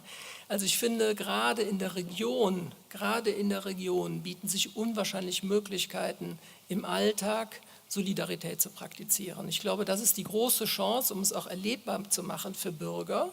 Also nicht auf einer abstrakten Ebene, da wird in Brüssel verhandelt, da treffen sich Außenminister, die man vielleicht nicht kennt, und da wird irgendein Gesetzgebungsprozess, wird dann angestoßen.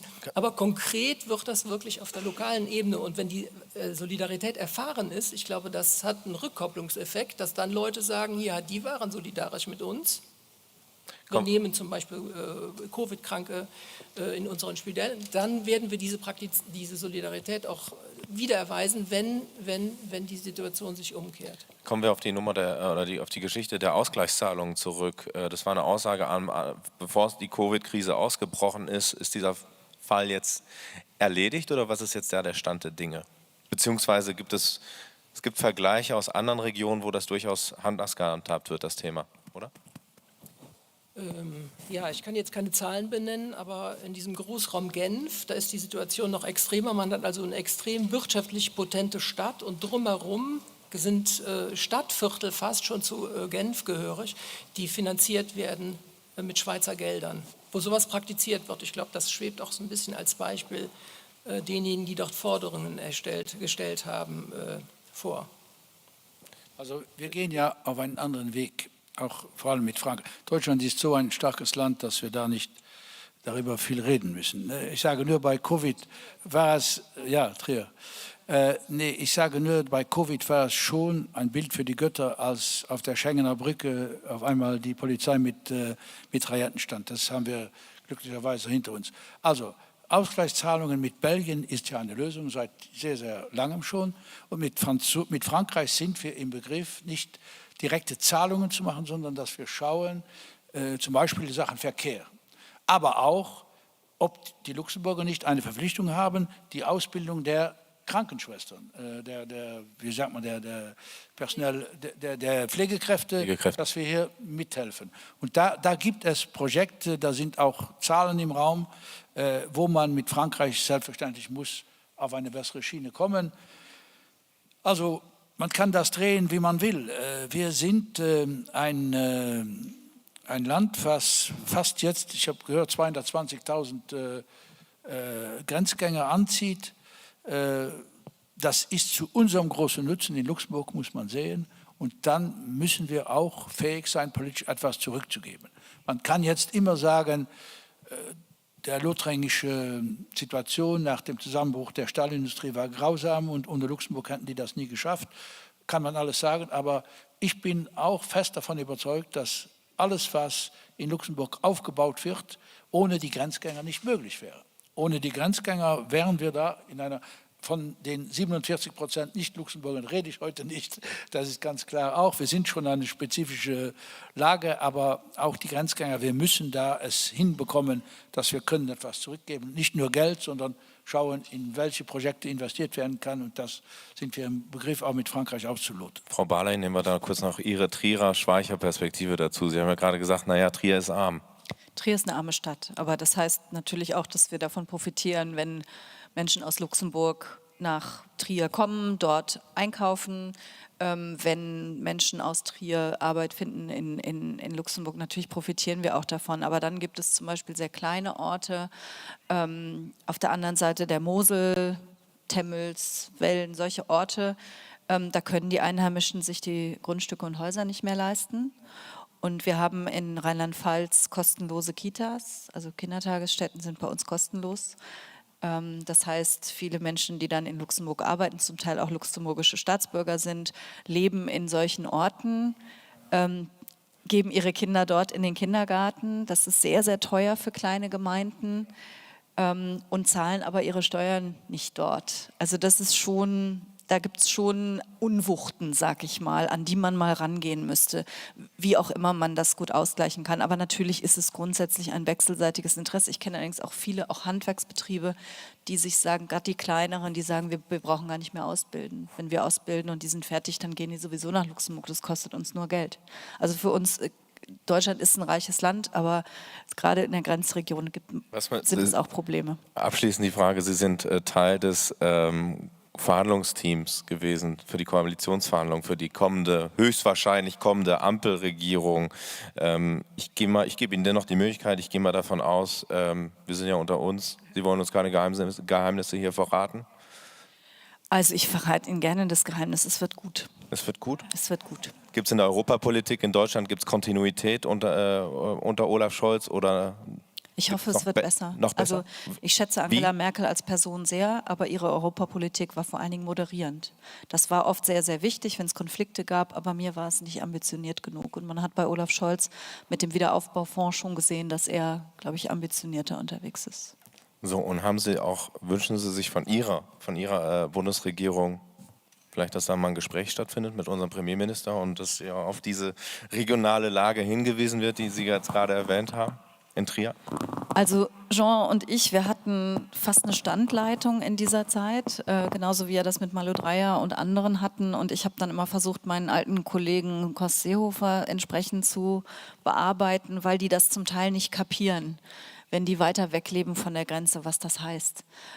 Olaf Scholz ist Hamburger, aber Hamburger sind sehr weltoffen und ich glaube, dass er ein Verständnis dafür hat. Und wenn er es mal in einem Einzelfall nicht genug haben sollte, dann werden Malu Dreyer und ich und andere da sehr deutlich darauf hinwirken. So, es ist heute eine Veranstaltung zur Konferenz zur Zukunft von Europa. Ich weiß, dass es einige Gäste gibt, die mit dem Bus angereist sind und vielleicht muss der Bus wieder abfahren, deswegen haben uns ein paar verlassen. Ich möchte den Jungen heute hier das letzte Wort erteilen. Den Schülerinnen und Schülern, den Studierenden, mit der folgenden Frage und kommt bitte mit eurer eigenen Definition. Wie definiert ihr oder wie wollt ihr, dass europaweit Solidarität definiert wird? Wir hatten am Anfang des Gesprächs, haben unsere Gäste ihre eigene Definition gegeben. Jetzt gibt uns bitte die Definition, die EU-weit gelten sollte. Freiwillige vor, hier stehen die Mikros. Genau, Freiwillige vor. Wer möchte Solidarität definieren? Sonst gehe ich mit dem Mikro rum. Ich warne euch. Ja, also Freiwillige vor, hier steht das Mikro.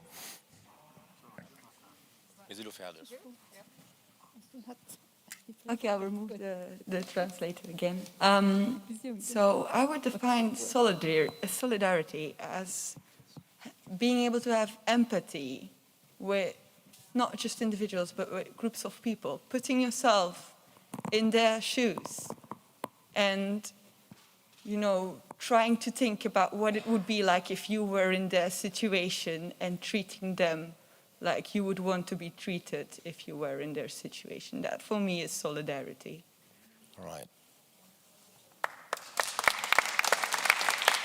I think these are fantastic closing words.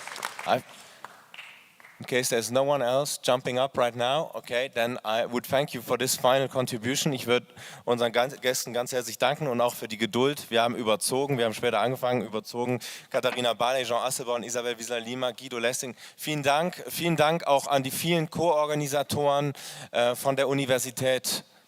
Du wolltest noch was sagen? Ich sehe gerade, du... Wolltest du? Nee? Okay. Der Universität Saarbrücken will ich Elisabeth Marx ganz herzlich danken. Der Universität Luxemburg, Annalena Högenauer, die auch unseren Artikel verfasst oder den Bericht verfasst für die Plattform, für die Konferenz zur Zukunft von Europa. Ich möchte den Kollegen der Vertretung der Europäischen Kommission danken, dass auch ihr über euren Verteiler hier zu der heutigen Veranstaltung eingeladen habt. Ich möchte den Übersetzerinnen und es sind Übersetzerinnen ausschließlich, danken, dass auch man auf Deutsch und Englisch heute die Veranstaltung folgen konnte und natürlich auch unserem kleinen Team, Christoph Schröder, Marco Jürch, Julie Leroux, Joanna Vilela, Famous Merci, danke im Publikum, dass ihr euch die Zeit genommen habt, bleibt am Ball und engagiert euch für die Zukunft von Europa.